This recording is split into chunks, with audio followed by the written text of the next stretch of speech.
I heard the thud of her heels on the porch before I saw her. Mid-afternoon sun, and there she was, Jessica, leaning against the rental sedan, looking every bit as smug as I remembered.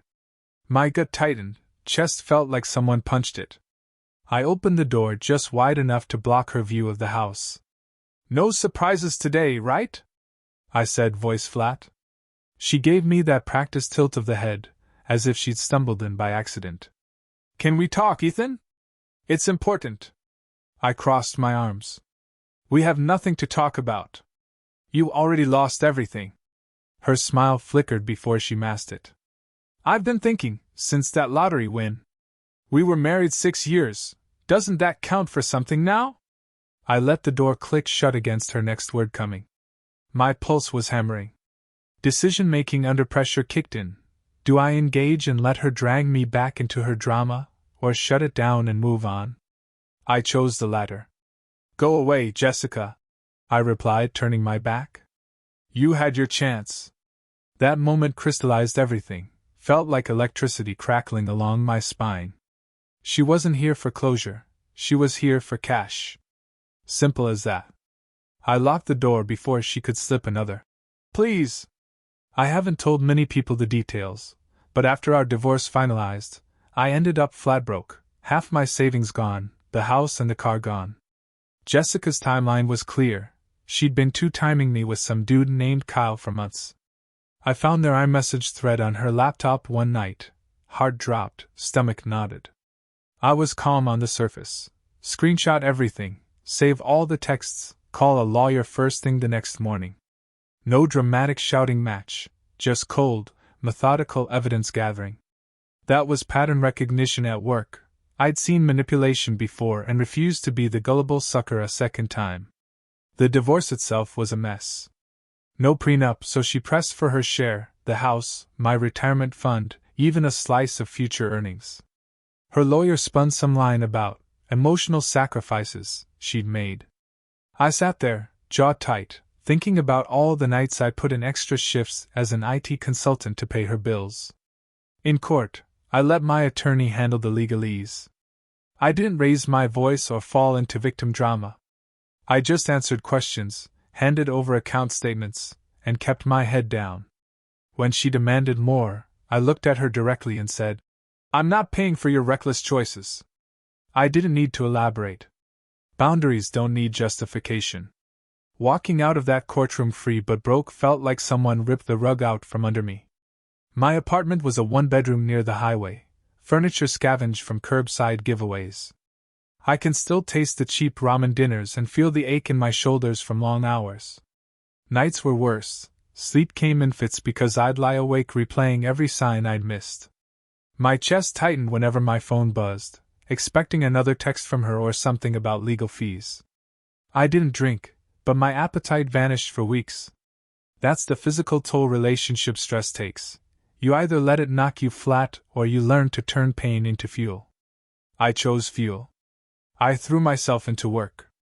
Extra shifts, freelance gigs, anything to rebuild a nest egg.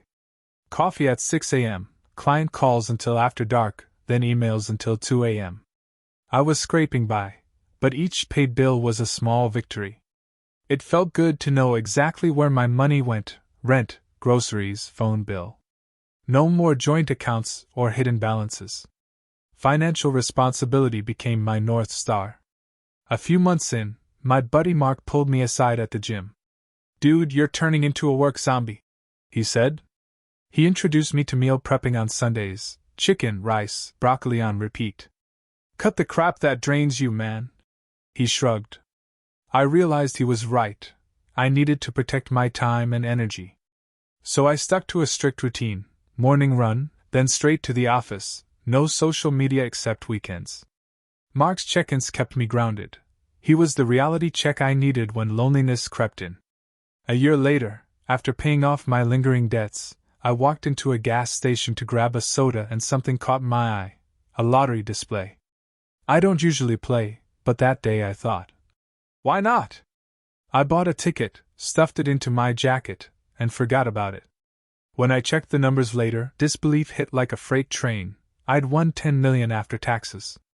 My heart pounded so hard I thought my ribs would crack. I didn't post on Facebook or tell the barista.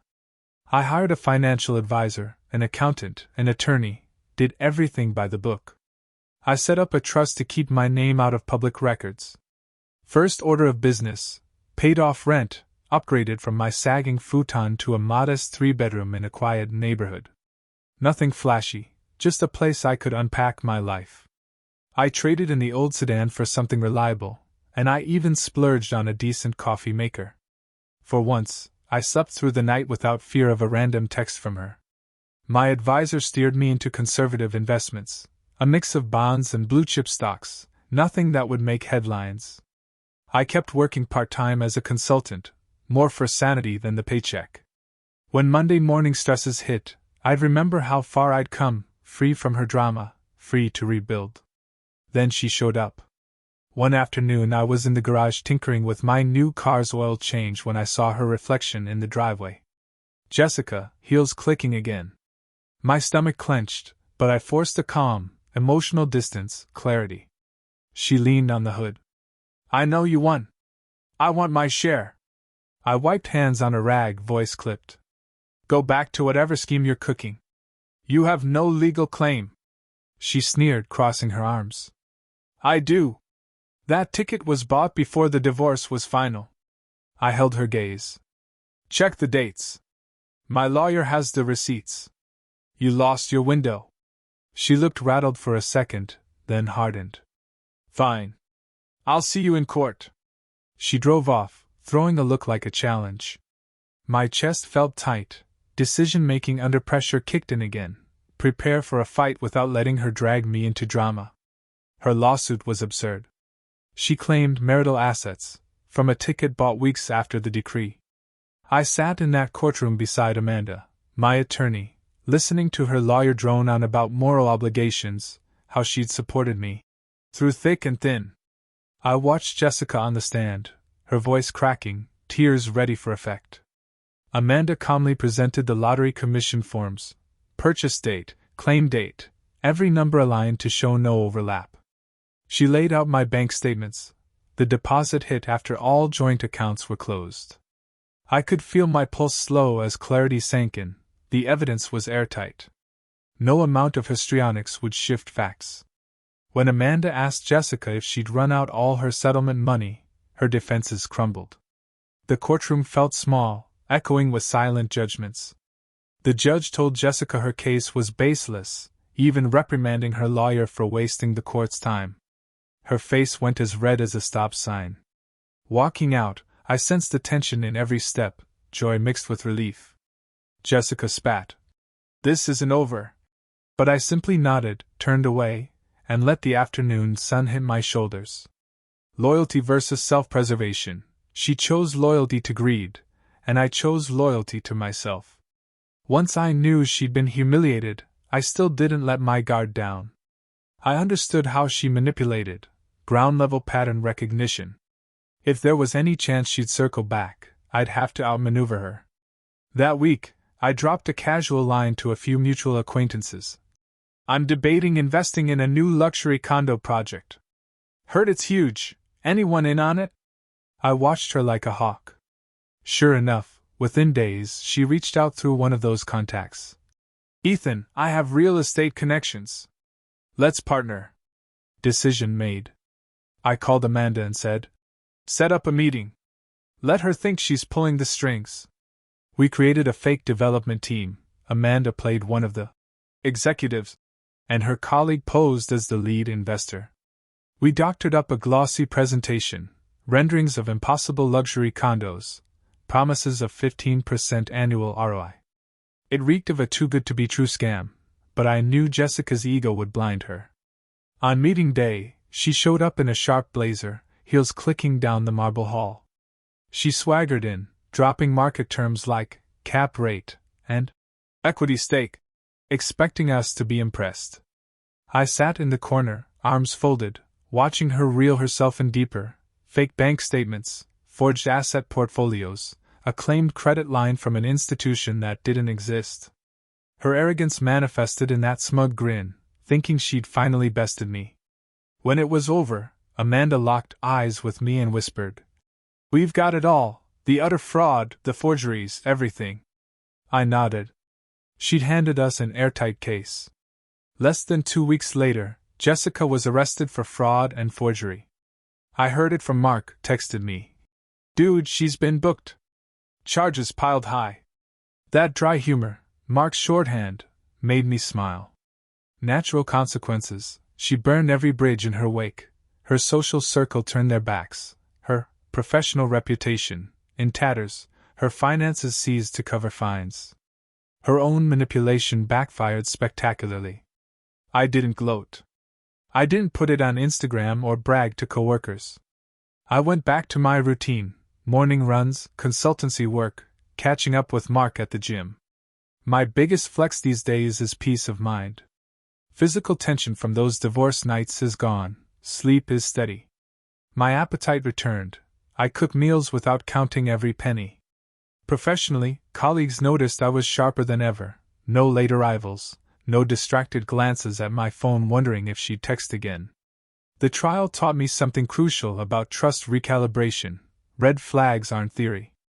They're real facts, like her inconsistent stories and midnight office meetings. Now, I trust my instincts fully. I still keep a tight boundary on social media. Check it only to confirm I haven't missed any legal notices, not to see her photos or posts.